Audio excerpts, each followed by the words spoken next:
Imagine you have just spent close to 100 grand on a brand new Land Cruiser Prado. You waited 2 years on a waiting list.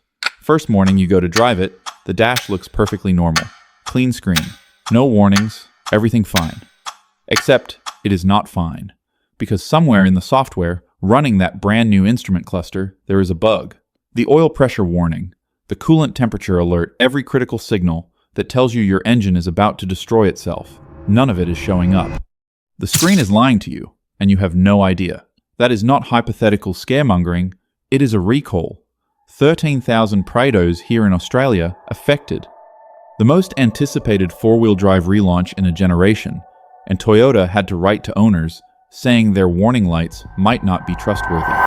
Today we are counting down 12 brand new SUVs Australians are buying and regretting in 2026, ranked from the ones that will quietly cost you all the way to the ones that will break your heart and your bank account at the same time.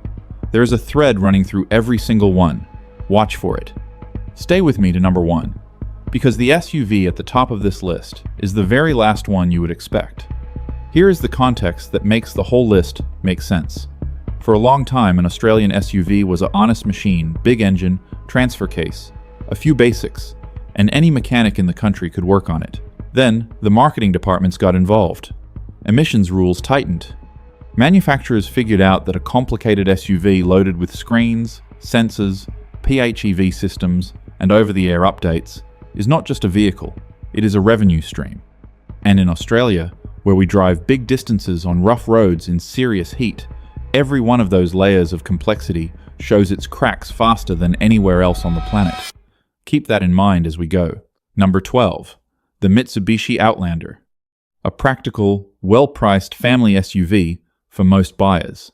But Mitsubishi recalled nearly 7,500 Outlander, Exceed, and Exceed Tourer models in Australia because the steering wheel touch sensors were defective. The MI Pilot semi-autonomous system could not correctly detect whether hands were on the wheel. The core safety check for the entire system could not tell if the driver was there. That is not a glitch. That is the whole point of the system failing. Number 11.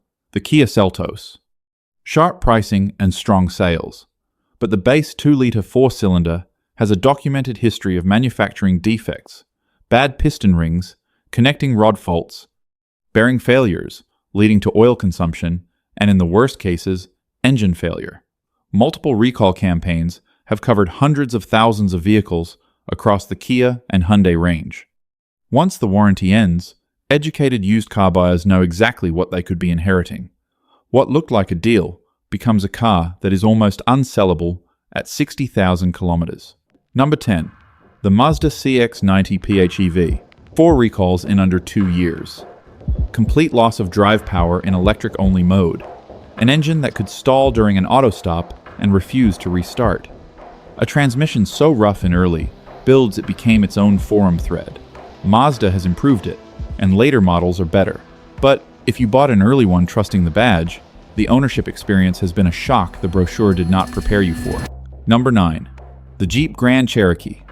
In June 2026, Jeep recalled over 419,000 Grand Cherokees globally for a software error in the occupant restraint controller. In plain English, in certain crashes, the side airbags may not deploy in time. That is the system that exists to protect your family in the moments that matter most, and it might not work. Add a long history of electrical gremlins and drivetrain complaints, and you have a car asking a lot of money for trust it has not always earned. But from here, the list gets significantly more expensive. Number 8. The Nissan Patrol. The V8's touring history in Australia is real, and there are patrols with 400,000 kilometers still going. But the Y62 in Australian conditions has known issues. Air suspension variants develop faults over time. The V8 drinks 14.4 litres per 100 a second mortgage on a long run at current prices. And overheating under heavy tow in serious outback heat is a documented risk. The Patrol is not a bad vehicle, but buyers who chose it over a Land Cruiser purely on price are sometimes quickly confronted by what that difference did not include. Number 7. The BYD Atto 3. When it launched in 2022, it felt like a game changer. Affordable, well-specced, accessible. As a machine, it is fairly competent. But BYD slashed Australian pricing in 2025, and when the new model arrived at $44,990, it dragged the resale value of every 2022 and 2023 Atto 3 straight down with it. Owners who paid close to $48,000 watched their cars bleed value, not because anything broke, but because BYD kept making the new version cheaper. A painful lesson in how an EV price war has victims on both sides of the transaction. Number 6. The Jeep Wrangler. As of July 2026, Jeep Australia issued an urgent recall over a fire risk, telling owners to park away from other vehicles until the remedy was available. A fire risk on a parked car. Add the death wobble on earlier builds, the rough ride, and ownership costs that outpace the sticker, and the Wrangler is a brilliant machine for the buyer who knows exactly what they are getting. It is a disappointment for the one who did not. Number 5. The Land Rover Defender. One of the most visually compelling SUVs on Australian roads. But Land Rover ranks 27th out of 31 manufacturers in global reliability surveys. The mild hybrid inline-six has a DC-DC converter failure mode that can cascade into a full electrical shutdown. Over 23,000 Land Rover and Range Rover vehicles in Australia were recalled because the driver's airbag may not deploy in a crash. Projected 5-year ownership cost on a Defender 90 runs past $87,000 AUD. A beautiful vehicle sitting on a brand whose reliability has not caught up to its badge price. Number 4. The Range Rover Sport. The showroom is beautiful, the car is magnificent on a sealed road, and then something breaks. A failed air spring is $1,700 just for the part. Full suspension system failure runs $4,000 to $6,000. Timing chain failure can run well into 5 figures in repairs. The 2025 model already carries 3 recalls: seatbelt buckle defects, gear shift indicator failure from moisture ingress, and sunroof trim that can detach at speed. And the financial gut punch. A high-spec Range Rover bought new in 2020 can be worth a fraction of that today. The used car market has priced the risk in. Too many new buyers have not. Number 3. The Toyota Land Cruiser Prado 250 series. Australians waited for this one, the way some people wait for concert tickets.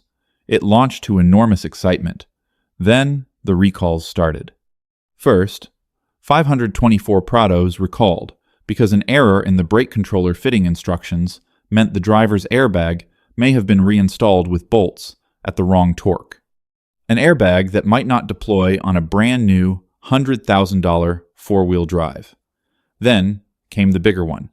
13,000 Prados recalled for a software fault where critical warning indicators, oil pressure, coolant temperature, electrical charge may simply not display on startup. No warning, your engine is overheating. Just a clean screen telling you everything is fine, even when it is not. 300 kilometers from the nearest town, that is not an inconvenience. That is a crisis in waiting. The company, whose entire reputation is built on not having this conversation, is having it on its most iconic nameplate right now. And if that surprised you, number 1 is going to hurt. Number 2.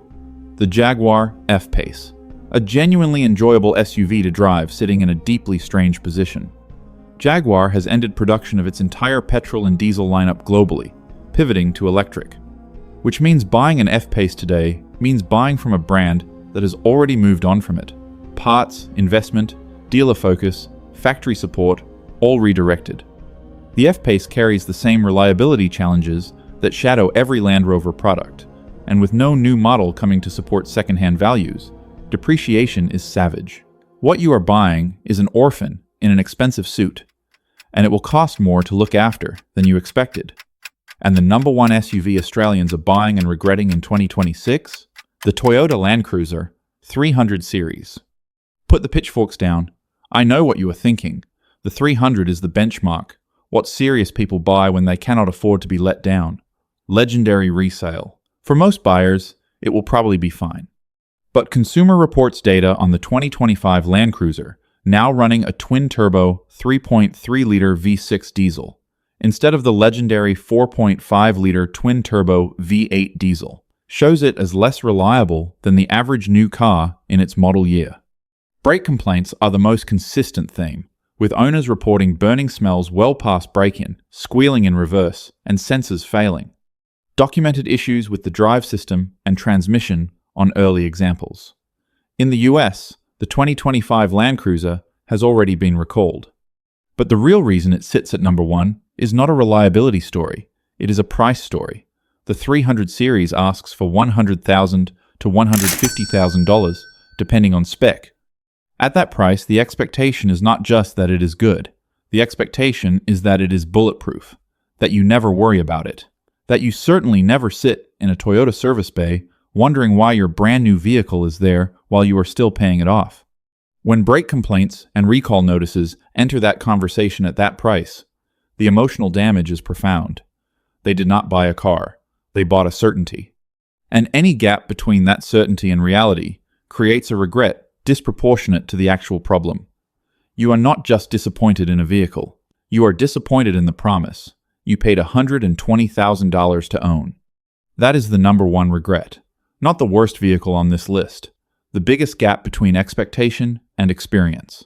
Now, here is the thread I told you about at the start. Software hiding warning lights. Airbags that might not deploy. Steering sensors that cannot detect the driver. Transmissions fixed by a download. Air suspension that costs more to fix than some people's first car. Every one of these problems traces back to a decision that saved money, hit a number on a chart, or made a product look more advanced than it was ready to be. Complexity sold as progress.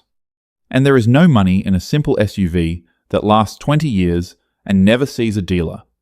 But a car built around sealed systems that can only be serviced with a laptop keeps you coming back. And that suits someone's business model a lot more than it suits yours. Here is what to do with all of this.